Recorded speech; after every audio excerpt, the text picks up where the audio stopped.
councillors, the staff, the media, and all those who are listening in at home. Just before we get into the meeting agenda, I'd just like to acknowledge the Christchurch mosque attack, which happened 4 years ago today, and our thoughts are with all those people who have been affected since then of that terror attack, which has impacted many lives throughout New Zealand and probably the world. So I'll just take a moment's silence while we acknowledge that, please.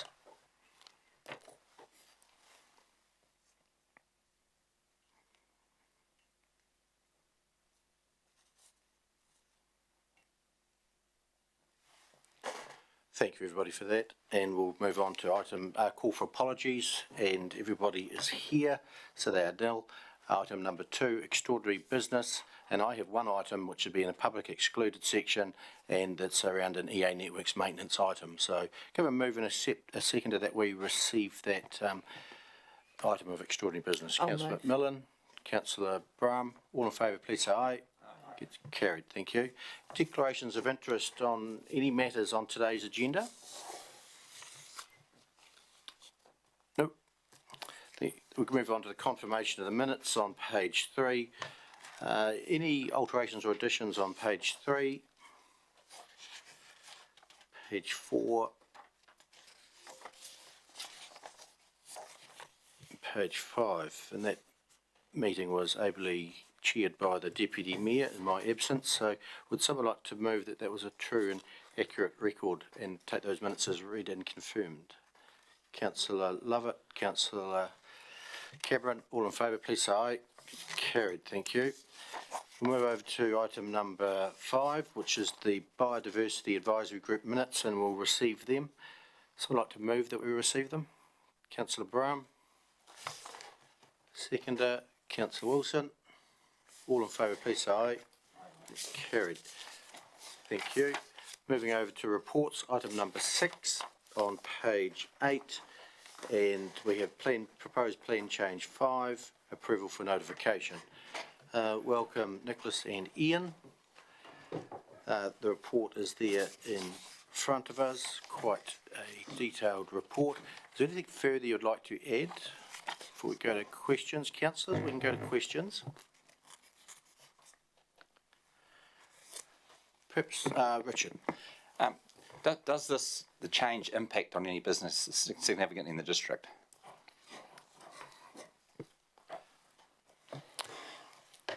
So the significance assessment in the council report, and that recognises that a lot of the changes are giving effect to the existing objectives in the district plan. So the objectives for the transport zone, well, transport objectives set what the district plan is trying to achieve in the district, and then these changes are trying to ensure that those objectives are achieved.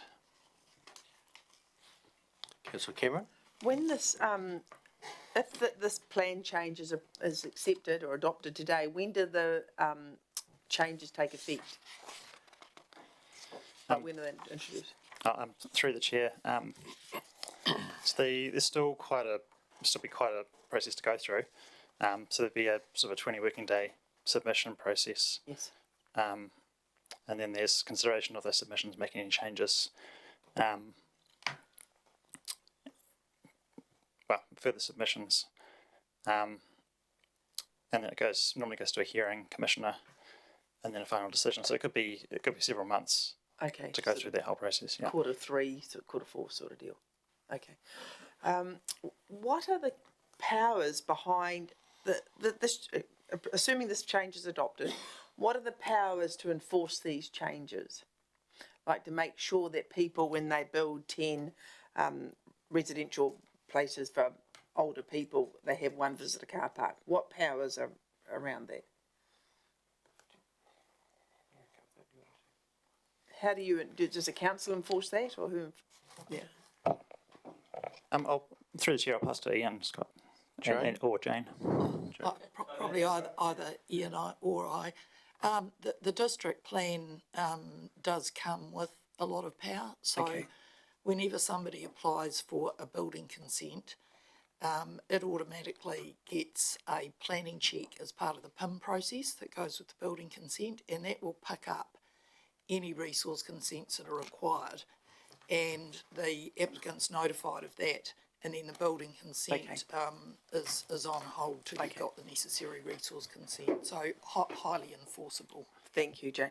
And may I ask one further question? Go for it. What about retrospective changes? Say people that have a supermarket car park, what's to stop them altering the amount of parks available there? Are they allowed to do retrospective changes as a result of this? Ian? They are allowed to, provided it complies with the district plan, but if they were altering it in a way that didn't, they'd need a further resource consent. Right, because, thank you.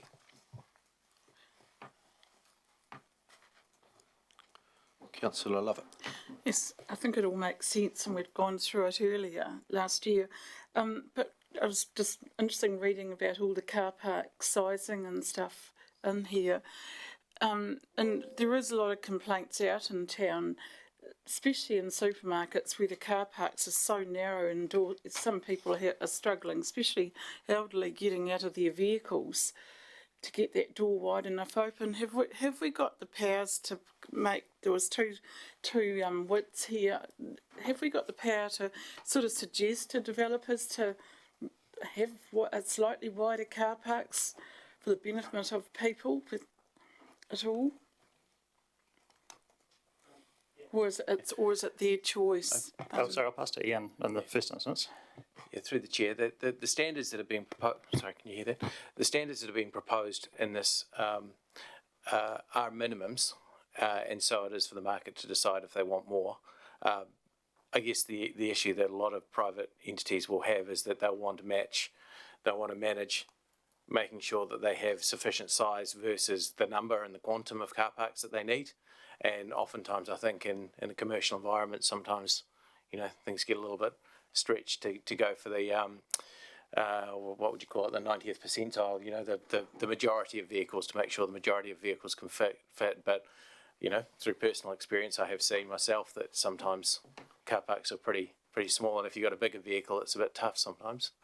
But at the end of the day, it comes down to the layout and what the developer wants on their site to a large degree. Okay, so we can't say that. And I had another question about, we're talking about through roads and traffic flows and stuff. Have we got cameras there that can monitor these flows now, or do you see things, cameras or tracking in the future for movements through town and around? Through the chair, I just to clarify, are you talking about within a specific development or actually on the town streets? Well, especially around town when it talks about the flows of traffic and how we're going to manage them in the future. And I'm wondering, do we track track vehicles now, the numbers and things going around town at all, or not? That question through the chair is not probably outside of this plan change, and is probably more for our colleagues in the transportation team to deal with. I would say. Okay. If that's okay. Through the chair, we do undertake road counts, regular road counts, and do monitor volumes and track volumes and changes in roads. But that's not continuous. It's sort of done annually or biannually, however often we do them, just for that period of time. Councillor Wilson. I'm referring to updated roading hierarchical tables. Has there been any thought put into, with increased climate disruption of our roads and there only being one state highway south of Ashburton and no other alternate state highways, as to designating some of our roads as alternate roads for the state highway? Because when we have an accident or we have a bridge closed, they use whichever road they feel like, and that destroys a lot of our other roads. So I'm just wondering if, because I look at arterial roads, this State Highway 77 or old State Highway 7, around the top, but there's no other roads. They tend to put them on shingle roads, and that does destroy a lot of our roads. Has there been any thought of designating roads which are alternate routes for the State Highway? Through the chair, that's something we certainly need to work on, especially after the last event. It is something we've considered, and we need to consider going forward as to what roads we can allocate as a detour route should something like that happen. Any further questions for the staff? No, someone like to move or second the recommendation that we have in front? Councillor Lovett, I would be quite happy to move that motion. seconder, Councillor Brown. Seconded. Open for debate, discussion. This is going out for consultation, no doubt, so there'll be more opportunity for feedback. No speakers for or against. I'm going to put the motion. All in favour, please say aye. Against, carried. Thank you. Gentlemen.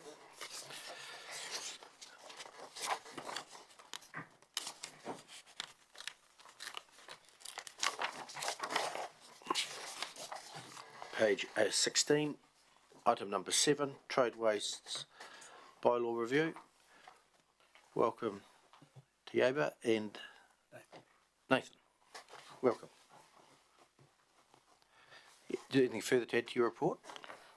Nothing further to add. Happy to fur- answer questions if there are any. Yep, there's questions, councillors. Councillor Lovett?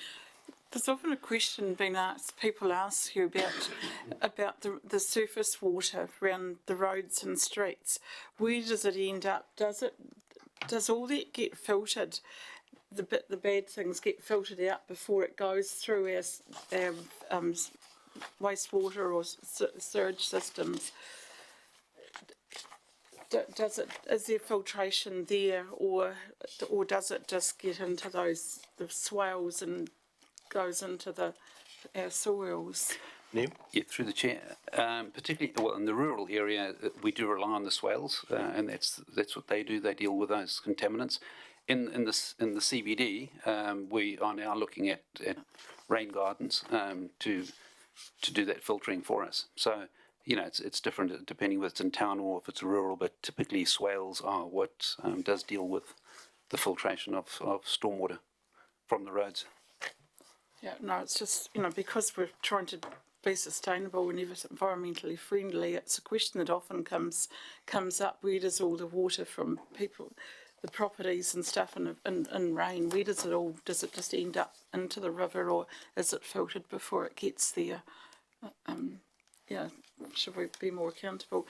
And the other one too, home-based businesses, we talk about commercial, home-based businesses like hairdressers and people panel beaters in their backyards, are they regulated? I was just trying to find out where they fit into all this.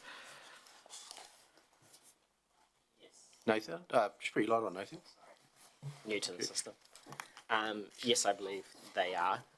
They were during the building consent process, or if they applied for a land use consent under the RMA. That would trigger it coming to the operational team to make sure they're compliant. So that's what I believe happens currently.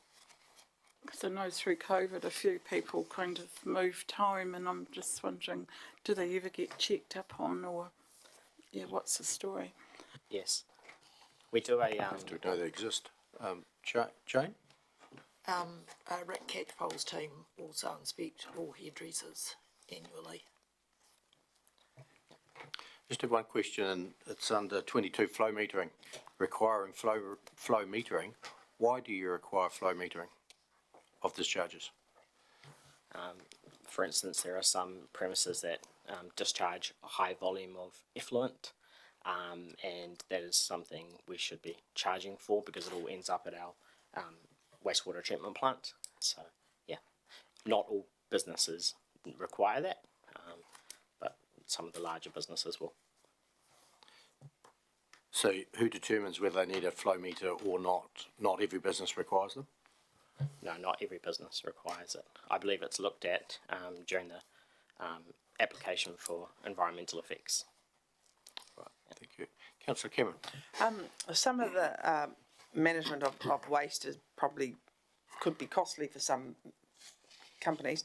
I'm just looking at the review of decision. If anybody was disgruntled with the decision made by the council, they have the right to apply to the chief executive in writing within 20 days, and then the chief executive makes a decision. Does the chief executive then presumably take on consultants to help with that decision, or does the chief executive review the process or review the decision? Hamish? The Chief Executive actually hasn't turned his mind to it because he's never received such an appeal. But if I was to speak theoretically, then both the process and the information that it is based on would be an important part of understanding why the decision was what it was. So you would generally you've had no review. appeal thus far in your. But I've never received one, so I can't say what I have So most done. people are compliant with this process in general. Well, they certainly haven't Thus lodged far. an appeal with the Chief Yeah. Executive. No.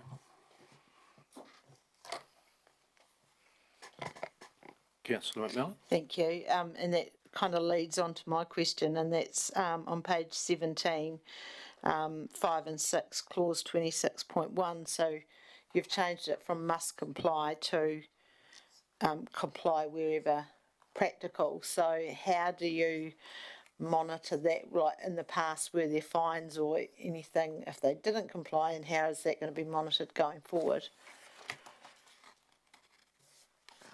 Yeah, the reason around the change is we would like to reserve the right to use an alternative to a current system that we use, which is called Waste Tracks. We're one of the 2 councils in New Zealand that still use it, and it costs us, the privilege to have the service costs us $450 a month. Okay.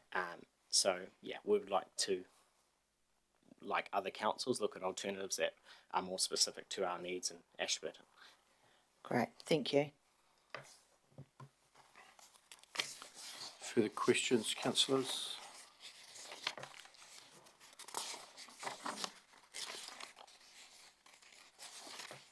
I think there, just one question on the code of practice. Where would we find the code of practice for liquid and hazardous waste?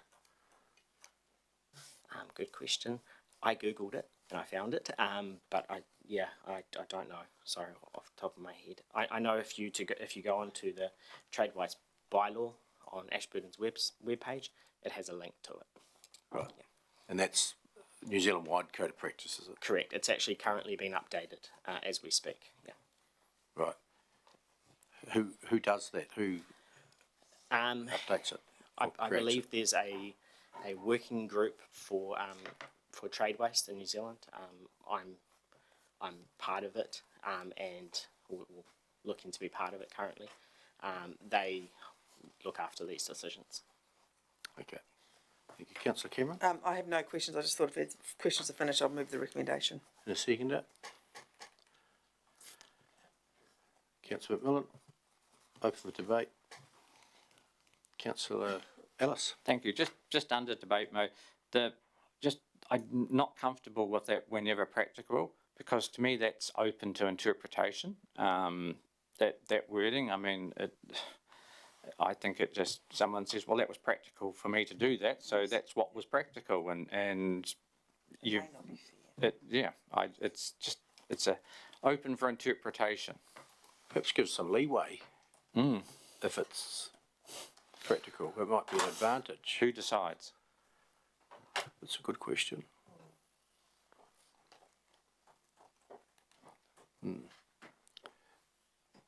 Don't know the answer. Further debate? If I can just add, I think that is precisely to give us the leeway to discuss and sort out a suitable solution with the individual parties, not constrained to one particular system that we've previously been used to. So it gives us a bit of more freedom to deal with individual situations. I'm sure if the applicant's not happy, they'll appeal to the to this body where right here, I'm sure, as they some people do now. So I'm happy with the wording. I'm going to put the motion. If no speakers for or against. All those in favour, please say aye. Against? Carried. Thank you. Next item, thank you, is the number 8, the draft alcohol control bylaw, which will be going out for consultation. Femke and Rick, is it? No, Jane. Welcome. Anything further to add to the report? No, thank you. Nothing further to add. Happy to answer questions. Right, questions, councillors?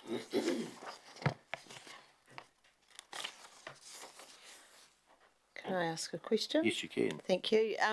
Just on the signage for this bylaw. So obviously at the moment we use sort of stencils that go on the footpath. Are they the only signage that is required? How else can we sort of let people know that this is the area that they're going into? It shows up on all the maps, which you can see on the internet and what have you, but Yeah. we have also had signs on lampposts. One problem with that is vandalism, so we've tended to put them up higher, and then I think sometimes they're so high that unless you are Councillor Brahm, you might not see them. But there is signage on posts as well as on the footpath. Thank you. And can I ask a supplementary? Yeah. So in the case where the police have to enforce, and I see here you've got police use the engage, educate, encourage, enforce model. Would it be rare that people got a fine? Yes, I am aware of the one that you drew to my attention through you, Mr Mayor. I think it is rare. Yep. And certainly when Rick Catchpole looked at that, the signage on the footpath was faded and did need to be redone. Thank you. I'm sure it's in here, but who can give a fine? What entity has the power to fine people? The police. Police only? Yes. Right. Thank you. Councillor Cameron? On page 63, point 5 is talking about glass, a glass drinking vessel or container, and there's a ban on glass.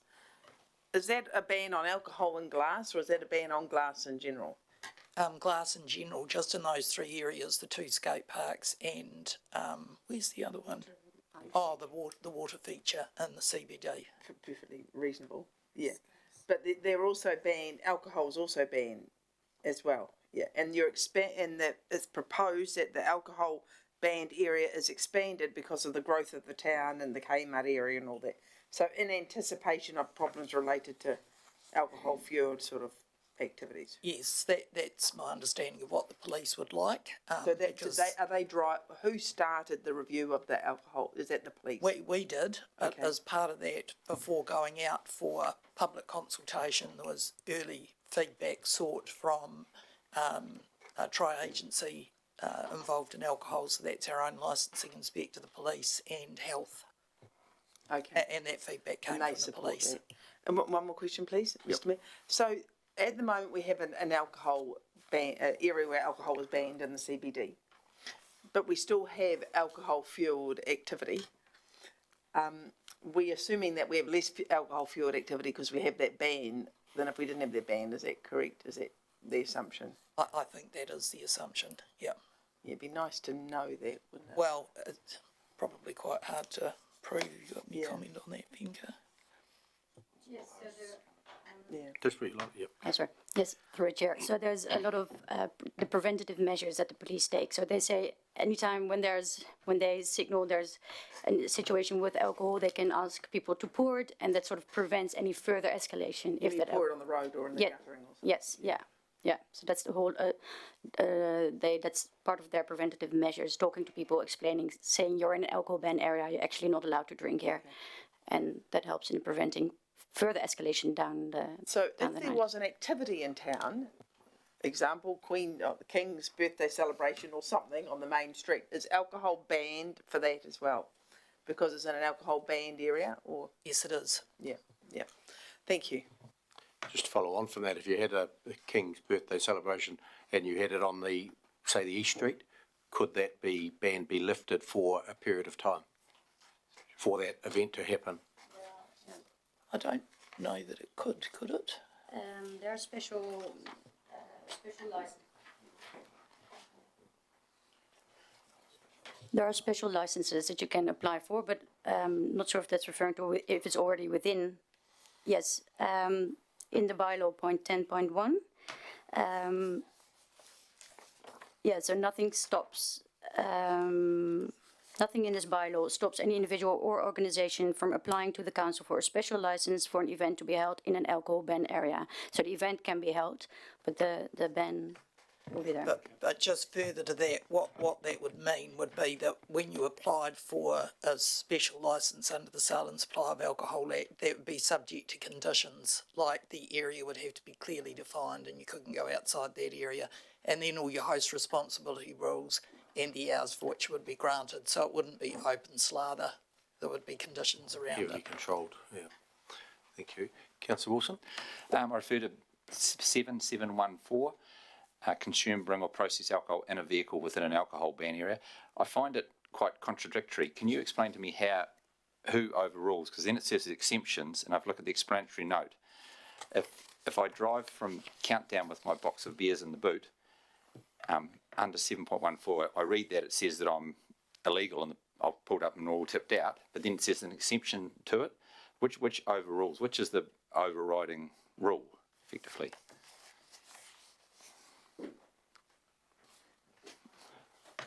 We'll get our lawyer to answer that for you, Councillor Wilson. Welcome, Rachel. Tanya, sorry.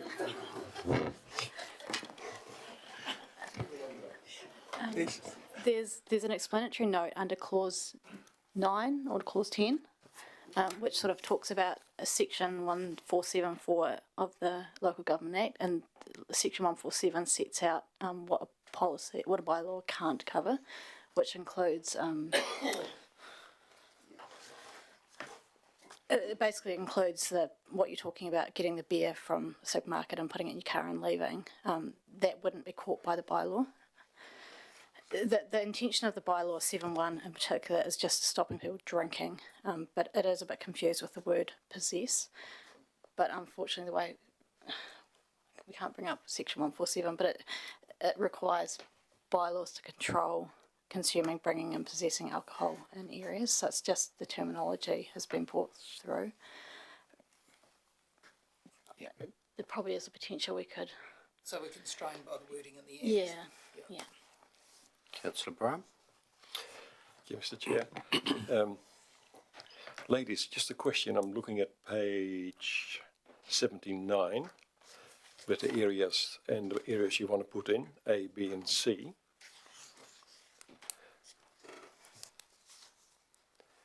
If you looked at the picture, there is one area what has just been done on Dobson Street, Kermot Street. There's one or two big car parks as well, the warehouse and the new part there as well. Could you include that part straight away, or is it missed or not? Sorry, which areas are you? If you look on the whole area, you've got Mona Square and you go towards the top, that's Kermot Street. So you've got Mitre 10 in there, but behind Mitre 10, and where the old EA buildings were, that is a new area with a big car park. And the warehouse next door has got a big open car park as well. And you want to... It's not in there, is it? Through a chair, there have been multiple areas discussed, but we, in the end, it was these specific 3 areas that were indicated by in the pre-consultation as the areas that they would want to be added. And the other area that you referred to has been discussed, but was not identified as an area that needed to be added. Why not? Because it's next to it. You've got Mitre 10's car park in it. You go over the road, there is a new one, just opened yesterday, or just whatever it is. And the warehouse is sitting next as well. So why not those ones? Because there's also the reference through the chair, to licensed premises being close to that, and there's no, I think at this stage, we're not aware of licensed premises wanting to be to those car parks. It's not just car parks, it's often a combination of car parks and potential or applied licenses. Thank you for that, Femke. That's great. But if someone thinks it's not right, they can submit to this this plan, this bylaw, when it goes out for consultation. So they have that opportunity. Councillor Ellis. Thank you. And I'm assuming in here those premises with a licence to occupy our footpaths with their alfresco dining and drinking are exempted from this, but in some situations they actually have to cross the public footpath to get to their alfresco dining area where they serve the drinks, because it's not actually up against the building. So is that covered in here? Because technically, as they carry the glass vessel across the footpath, they would be outside of this. Yes, I think that's treated in a practical way, but the special licence that they have, there's an exemption is there in there. Oh yeah, the carrying of alcohol directly between one part of a licensed premise and another part of the same licensed premises across, that's 9.1.2, so it's an exemption. And those places like Kelly's with they've got their special licence specifies the actual area that they're allowed, so you have to stay within that. Councillor McMillan. Thank you. Through the chair, just a question on page 78, the specified period. So I'm just going to ask about the Labour weekend and the rodeo in Methven, which has the alcohol and glass ban. So is that, I know last year there were a whole lot of wee signs that were put up to say you're entering an area. Is that about all we do for sort of advertising or saying that this is where the glass ban starts?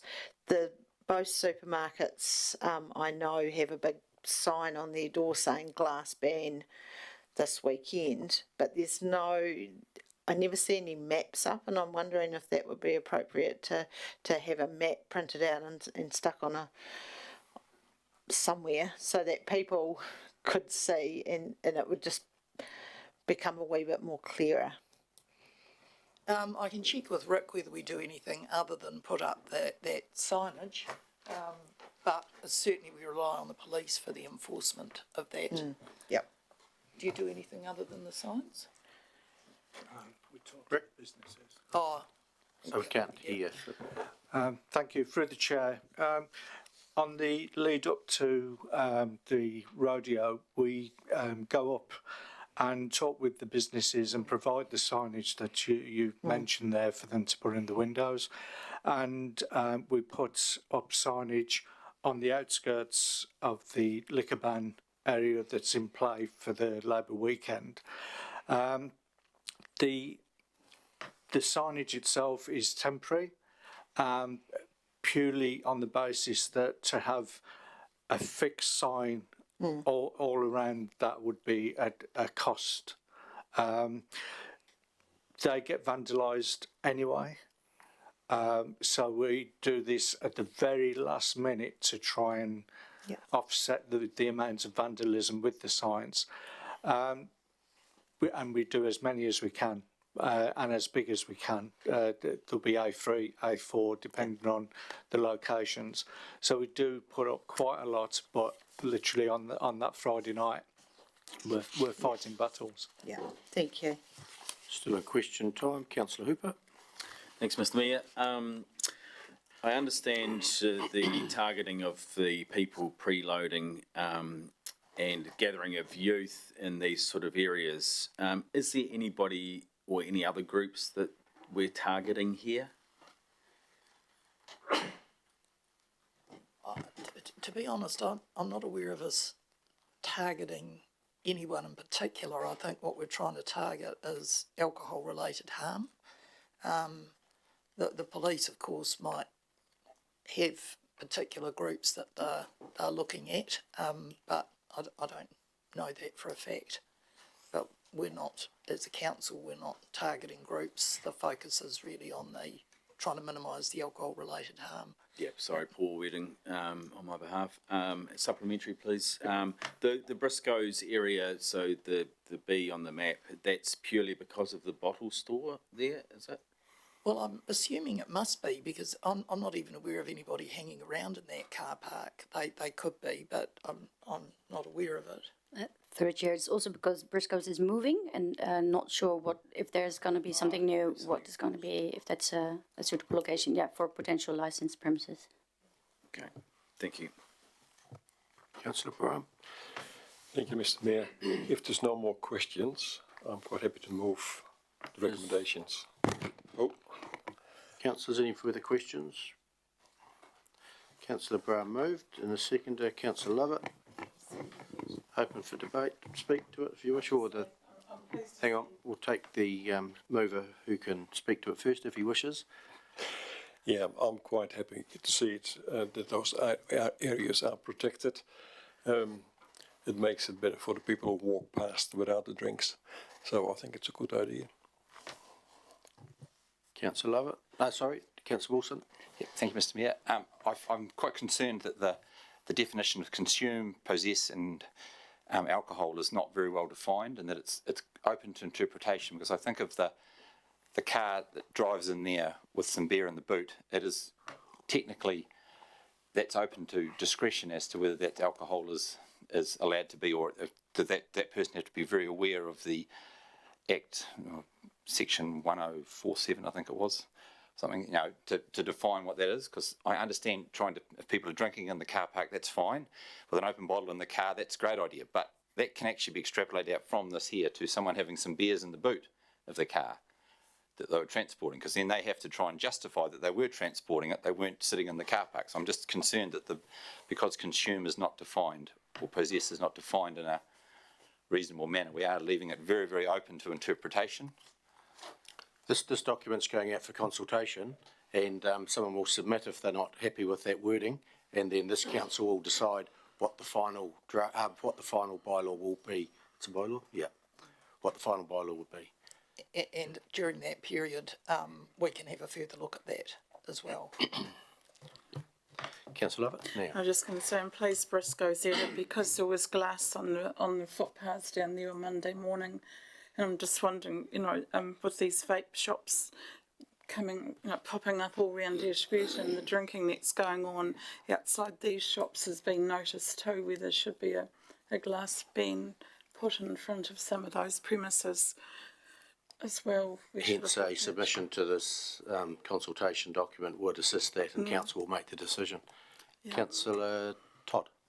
Thank you, Mr. Mayor. I don't really have an issue with the proposed changes. I think as the town expands and develops, we need to move with those new developments, so we need to be ahead of the game. Councillor Hooper. Thank you. I just wanted to talk in favour and say that it's good common sense stuff.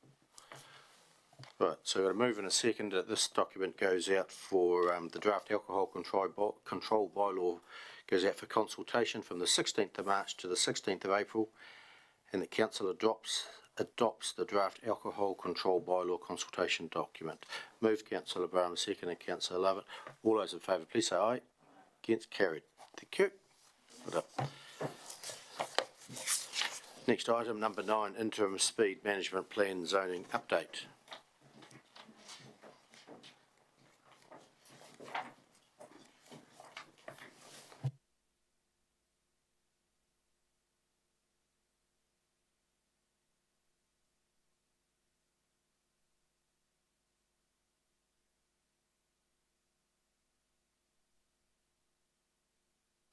Welcome, Mark. Anything further to add? Yep, thank you. Just a couple of things. That the main purpose of the report is the extents of the school speed limits that we've previously approved and consulted on, and so the extents of it are as we're consulted. So it's showing that it's sign locations and the distances that we've got on there. So it's not different to what we consulted on and agreed to in the interim speed management plan, but there is the change to 2 schools in Dorrie and Lauriston to change from variable to permanent, just because of the existing speeds and things like that. It would just seem to make a bit of sense. So just on review of those. So that's the 2 main things that we've got there. Has Dorrie and Lauriston been consulted on the change? Schools? Not on the change specifically, but it was part of the concept. So 30 was what was consulted for the schools, but we had it down as variable signs. So, but just with low speeds, it's decided permanent. But we can contact them. I don't think they've been consulted specifically on it. But yeah. And just looking at Dorrie and Lauriston schools, in the report it talks about the speed at Dorrie is 37 kilometres an hour with an estimated 60 vehicles per day. how do you know it's 37 kilometres an hour? And the same for Lauriston, which is slightly different.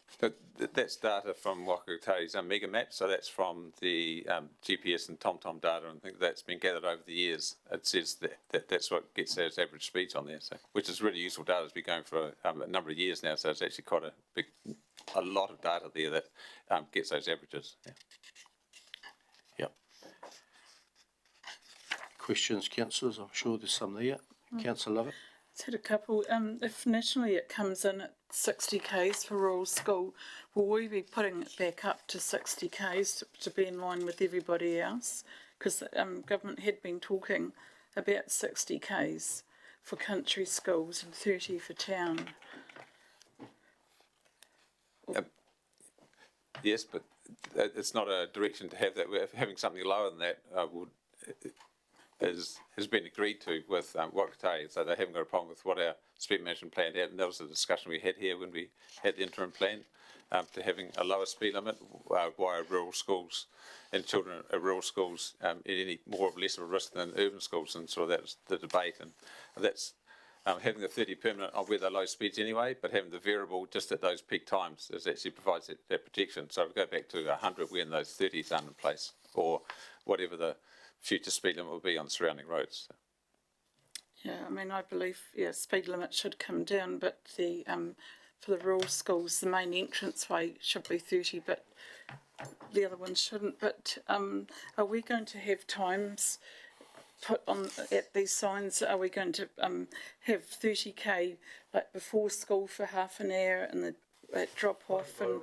Mayor, this is something that was debated previously and has been passed by this council. Are we having times? We've got a point of order from Councillor Ellis, and yet it has been debated at the speed limits, talking exactly about that. So that's upheld. Question for the staff member, please. I was just going to ask, are we having times displayed as well? Well, the variable speed limits are on at set times. So the signs will only come on and be enforceable at that speed limit at the set times within the system. So it can be 8:30 to 9:30 or 8:45 to 9:15. That'll be agreed with the school and can be controlled by the school as well, and they can turn on other events as well. So there are set times that are put in place. Right. Councillor Wilson? The urban fringe zones, that's put in place to allow the council to change speeds without consultation. Is that correct? That's correct, but it's still a decision of council, yeah. Councillor Hooper? Thanks, Mr. Mayor. I'm not sure if it's in this document, and we talked about it last time you were in the subject. What's the cost per sign for the permanent ones in town? Yep, they don't have a cost. They're at least $300 each. Some are more, but the signs we put in now have a ground socket and an aluminium pole, and so that it can be easily taken out and moved around. But the ground socket is an extra cost rather than having the timber posts, which is what we used to have. So they're at least around. Probably more than that now. Just with cost increases and things like that. But we'd be buying. There's about 85, I think, permanent signs going in as part of this, and 11 variable signs. So the 11 variable signs themselves are about $10,000 each, plus the installation, things like that. So, thank you.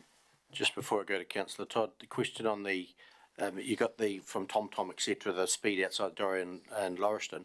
Have you done the same analysis for the speeds outside the other schools?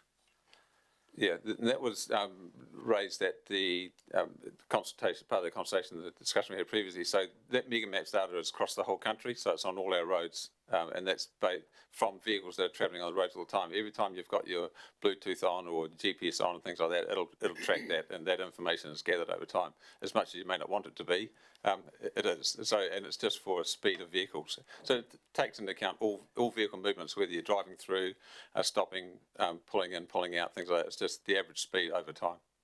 Yeah. Do you have that information for, say, the borough school? Yep, we've got it for every road in the district. Okay, right, thank you. And obviously the busier roads, there's more data there because there's more traffic on it, but it's been gathered over the last few years, and it gets updated, I think, every 6 months or so. Yep. Councillor Todd? Thank you, Mr. Mayor. Just refer to page 99, which is obviously the borough schools at Joseph's area. As you're all aware, I spoke against the permanent 30k requesting variable signs. So the reason the reason given was the permanent signs was a cost wise as against the variable signs. So my question is, when would funding be available to change these permanent signs to variable? Because when you look at the map, you can understand the number of streets that will be down to 30 k's 7 days a week, 24 hours a day, which is quite, well, I would say absurd.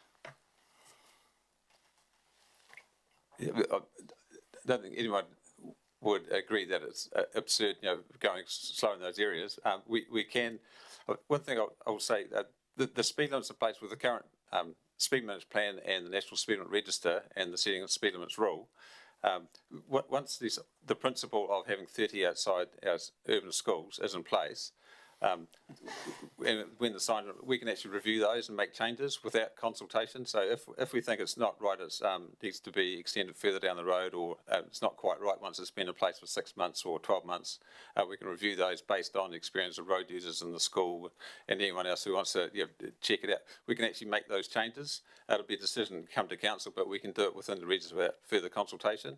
The same thing would be if we want to change it from permanent to variable. That's a debate or discussion we can have as well, make that decision if that's what's agreed. It'll be interesting to see what the experience of drivers going past once these are in place as a permanent, how much it actually affects people driving past. My view is an experience where it's lower speeds in other places. It may not make a lot of difference to how you drive around. It'll just be the fact that that's there, and it's a good thing to be driving slower past schools, and not just outside at school hours, but outside school hours as well, with the playgrounds there and things like that. Just living near a school, there's children playing in the schools all the time in the playground, so it doesn't just have to be school hours. So that's my view, and we won't necessarily agree on it. We have our personal views on it, but yeah, I think we're going with the permanent, which is what's been agreed, but we can review that at any time. Councillor McMillan?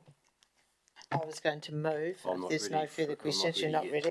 No, I do have one question, Mark, and it's on I'm just looking at the Ellington School map, and the 30k is back from the road that the school is on.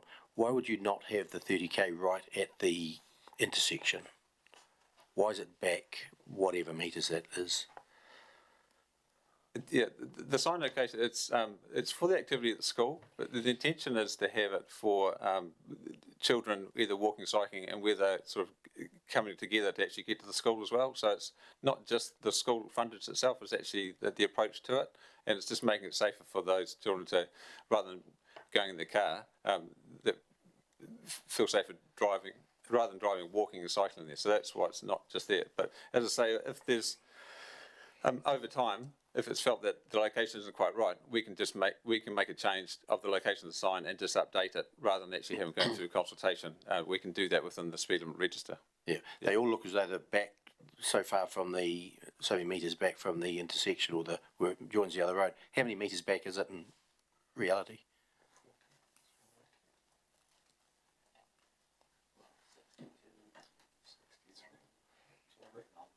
Is it? Yeah, the distance is on the plan. Oh. Yeah. It's way too small for me to see. That's all right. I just haven't got down to the school, so. You ready for a mover? Unless Lane's got a question. Moved. Liz?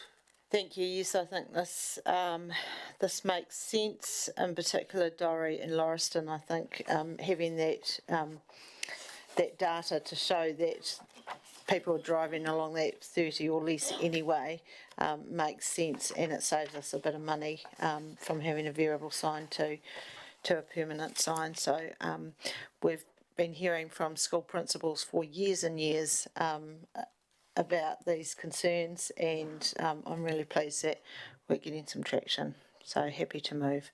Seconded, Councillor Brown. Speakers for or against? I just think we've gone down too far on the country schools from 100 k's or 90 k's right down to crawling space for the transport industry.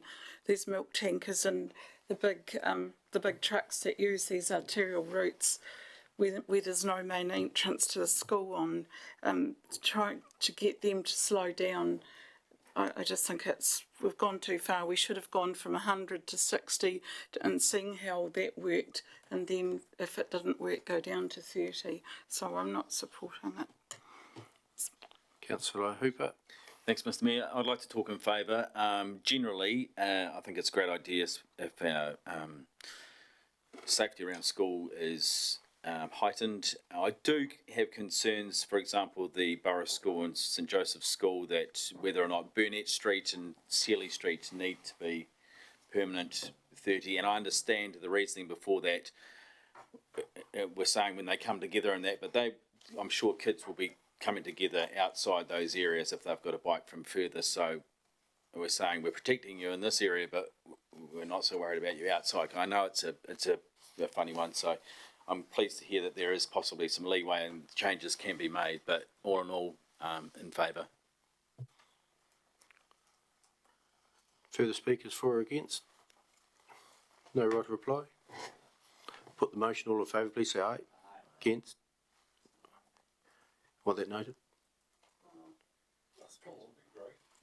Noted. Carried. Thank you. Thank you, Mark. Councillor Lovett. Was noted. Was noted as opposing. Yeah. Item number 10. Move on to council reports. Deputy Mayor McMillan, you want to speak to your report or take questions? Happy to take questions, but there's just a couple of things I wanted to add. So I didn't make the Motorway Car Club Gala Day. It was a bit wet that morning, and I don't think many cars turned up to that event. They canned it. And also last night I was invited to attend a red carpet event for the premiere of Mount Hutt Rescue, which is a new show all about the ski patrol and how they work up at Mount Hutt. So that was a great event and showcasing our district, which is fantastic. And happy to take any questions. Thank you. Any questions for Councillor McMillan? Perhaps you'd like to tell us about your March the 6th to the 10th, your Outward Bound course that you attended. I can indeed, thank you. So you may recall that I received a scholarship from Advance Ashburton last year and chose to go on a 5-day Women in Leadership Outward Bound course. I've got some good bruises. There were 10 women from all over the country. We had some great experiences sailing, rowing a boat for 6 hours, a night out solo, and would recommend it to anyone. No one's too old for that.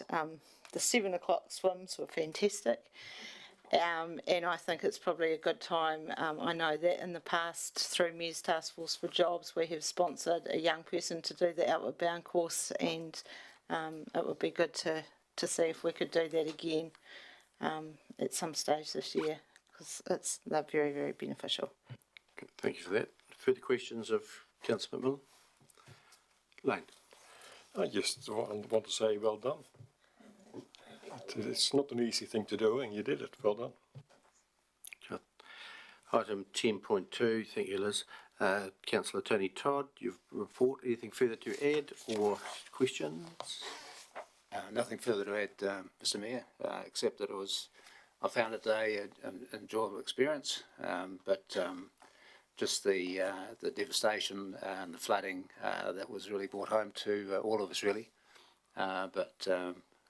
There's the comment made regarding the Westport flooding that if the government had spent $10 million on prevention, it would have stopped $100 million worth of costs. So, I think that's the big thing that we should be continually pushing government for, is to invest in the prevention of disasters rather than reacting after the event. So that's something that I know LGNZ are pushing for, but also be able to easily extract shingle from our rivers and raise our stock banks without having to jump through hoops would be a great advantage. Thank you for that. Questions for Councillor Todd? 10.3, Councillor Wilson, anything further to add or questions? Your report? Yeah, I'd just like to enforce the comment that I was aware all the districts and all the councils around the country are pushing for a better funding model to help fund our things we have to do. And also, I want to implore everybody, please remember that Three Waters is law and is going ahead, even though everybody seems to have forgotten about it. So don't forget it is law and it is happening as we speak. Certainly haven't forgotten about it. And we do know it is the law. No questions of Councillor Wilson? Yeah, great reports. Thank you for them. Item number 11, the Mayor's report. And, sorry. Can I move in a second that we receive the council reports? I'll move. Seconded. Councillor Cameron. All in favour, please say aye. Carried. Thank you. Item number 11, the Mayor's report. And once again, LGNZ, rural and provincial, I was there also. And, same answers and comments that the councillors have made. The devastation we looked at and heard from up in Hawke's Bay was devastating, seeing their photographs and talking to the councillors that were there on here, the badly they've been affected. So, yes. And just moving on to 11.2, the Rakaia Way Station. You'll know that we've had the meeting with Wakakatahi. They've listened but not adhered to what we were saying. Then the planned works has started, as you'll see. I do have here a petition that was presented to me not so long ago, opposing the way station at Rakaia there. So we'll forward that. There's 250 signatures, I think, is it? 204, I think. 204 signatures on there. So we'll forward that to Wakakatahi, and they can do with that what they wish.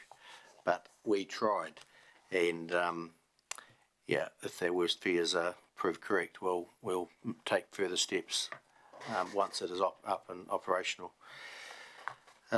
Meetings attended, and thank you, Councillor Ellis, for attending the Model A Club meeting, and Councillor McMillan, you also did the Mid Canterbury Women's Institute AGM. Thank you for that. And just on the relief fund for we've had running for the North Island flooding victims, the executive committee met and have distributed $37,360 to councils in the Hawke's Bay, Napier, Hastings, Auckland, Far North, Gisborne, Tararua, and our adopted council, Masterton. So all varying amounts went to each council. As the monies were coming in, people who were donating could put in where they wanted it donated to. So those monies have gone to the Mayor's relief funds in those councils. And I think we've had the messages have gone out and they've been responding back, thanking us very much at this stage. But I'll give a further update as the funds are actually still drifting in as well, all but slowed down, but still coming. So those funds will be distributed in the near future as well. We thought we'd get that first lot of funding out to where it is needed, and those funds have now gone to them. There's also Masterton, which is our buddy adopter council with the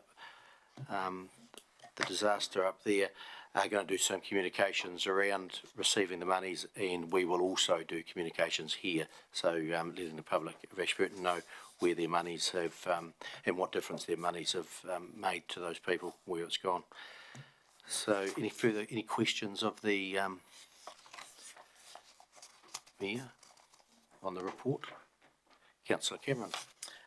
I see here, Mr Mayor, that you attended a meeting on the 9th of March with Gary Nixon, Prof Gary Nixon at Ashburton Hospital. What was the key finding from that? The Rural Health Academic Centre. He was presenting on behalf of he's a doctor from South Otago. You were there? Yeah, I was there. Yeah. I thought it would be useful talking about I'll hand over to you to talk about it if you like. It's your area of expertise.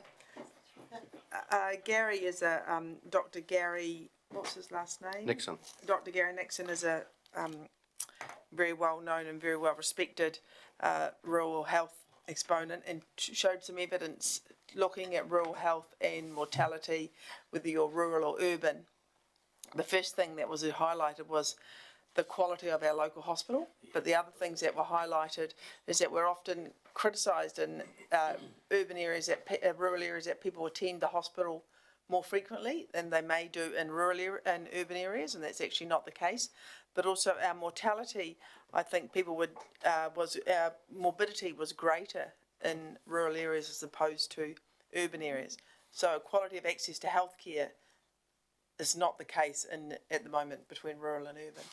And I thought that, if I got that right, Neil? You have, 100%, yeah. Yeah, and I thought that was quite profound and something that we need to be able to look into as a council to see if we can support our community in accessing quality healthcare in a timely fashion. Thank you for that. That's good. No further questions. I'll move that we receive the Mayor's report. Second it. Councillor Cameron. All those in favour, please say aye. That's carried. Thank you. Well, that takes us to the end of the open part of the meeting. So, yeah, so would like to move. We move into committee. Councillor Brown, Councillor Lovett, all in favour, please say aye. Thank you.